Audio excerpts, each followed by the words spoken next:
Welcome, everyone. Today we're here and honored to have with us Kelly Burke, who is the representative for the 36th District in Illinois. Welcome, Kelly, for coming out today. We appreciate everything that you're doing here. Thank you for having me. Very fun. So, one of the reasons we wanted to have Kelly Burke out is Kelly Burke practiced family law before Yes, I you did. A reformed went into the family house. lawyer. There you are. So you practiced family law for how many years? 10 years, almost 12 years, Wow.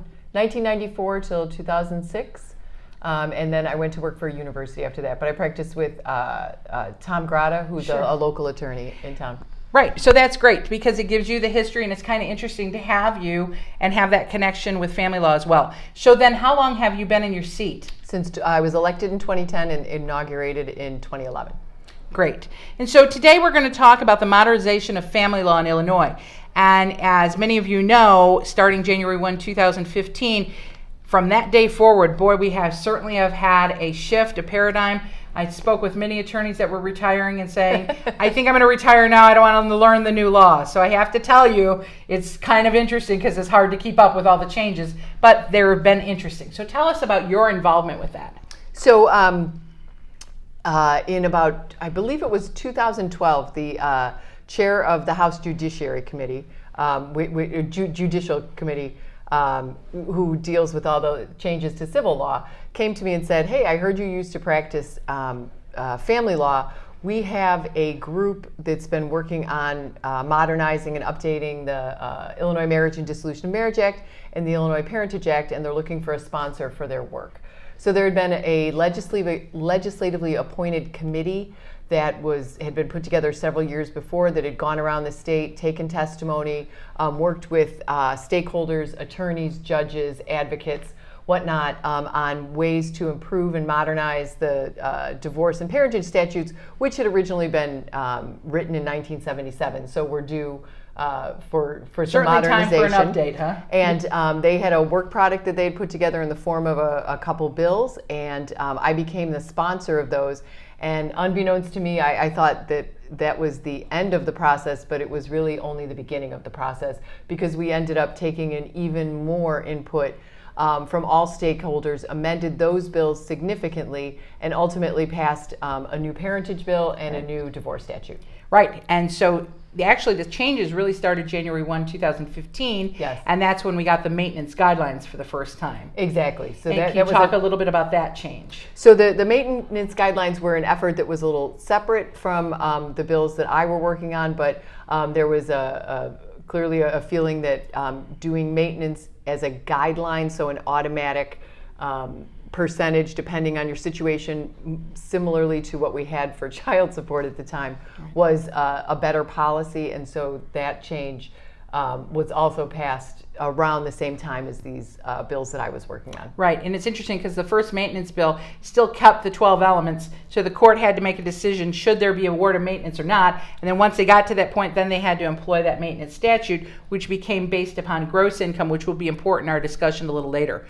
So that was the first change that came about, and that was a major change, because prior to that, there Yes. really wasn't a guideline. It really was statutory factors, and depending, as a practitioner, I can tell you, depending on what county you were before, depending what judge you were before, that maintenance outcome could vary significantly. Yeah, and that's what I'd say was the impetus for the change, was that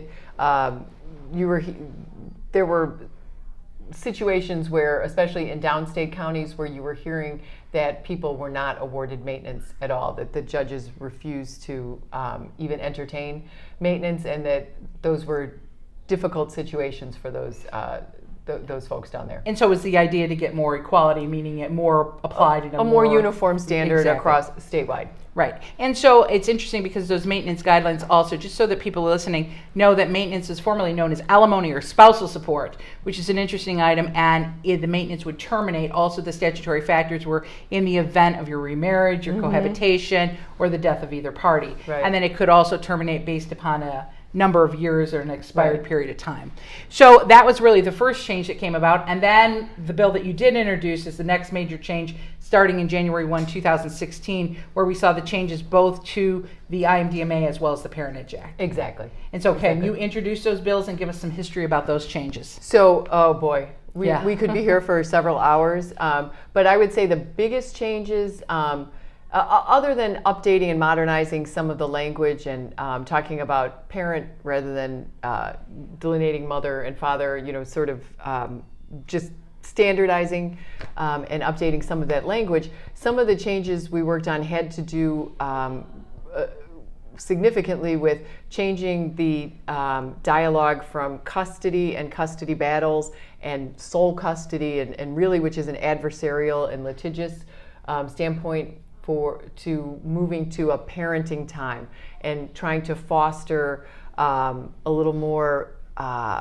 agreement and cooperation with parents as they're in this really stressful and difficult situation, and getting them to focus on working together for their kids and not as much as an adversarial. So the introduction of parenting plans, parenting time, and trying to set forth the responsibilities for parents along subject matters, allocating those, I think was really one of the biggest improvements. Well, it'll be interesting to see, because I think there might be differences of opinions about whether or not that cured the problem and made it more just politically correct, or whether or not it really avoided litigation, which is real interesting. And that could be a topic we could talk about for an entire day. And I think we'll have to see.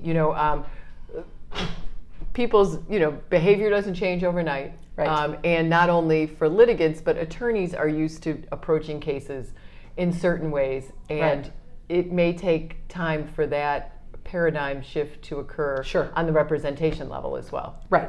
And then, the real use of it, is it really just transforming or renaming what we had before? You hear all those arguments back and forth. But it's interesting because the new statute is there, and so people are starting, I think, now in 2018 to accept that we're going to allocate those parental responsibilities and change it. We also eliminated things like grounds for divorce, the waiting periods that were in there that were the old traditional periods of time, the heart balm actions, right? All those things were eliminated, and a lot of modernization in the sense of making sure that there's updates, and then we were addressing other items. Exactly. So that really was the next major change. And then the Paternity Act also followed the IMDMA to make sure that it was consistent. And by IMDMA, we're talking about the Illinois Marriage and Dissolution of Marriage Act. So those were that set of changes that occurred in 2016. And then we got to 2017, although it didn't go into effect till July 1st. Tell us about that next shift.